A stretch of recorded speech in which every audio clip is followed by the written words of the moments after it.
Sanibonani. Sanibonani.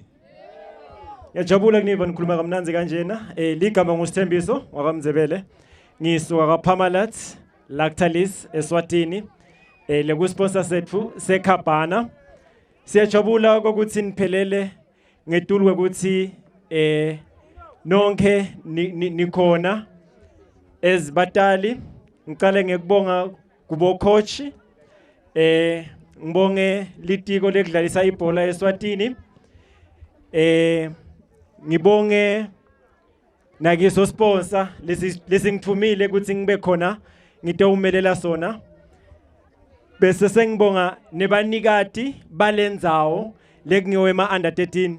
Ngiyajabula ukunibona ndlala ngalendlela lena.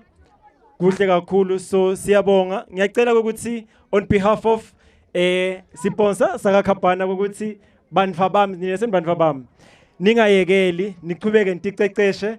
Nginibonile and ngikathe kuphinze nginibone futhi ngiyaphinze ngendlule ngikathe kubakhanza bajima bathe khona ukuthi uma sibuya sikuthe udlalisa ema games futhi nibe best kuloko lenkubonile namhlanje. So ngiyacela ukuthi niqhubeke nitiphathe kahle, nihlale away from ema drugs. Ingako namhlanje nidlala it's because anibhemi anathi, so sinigathe ukuthi nibe se groundini nibe away from tonke leto tinfo leto. Siyevana mos. So sisponsor siyajabula, si proud ngani ezibanfa bethu, so niqhubeke ukuthi nitiphathe kahle nibe bahle njengoba ninje. Thank you so much.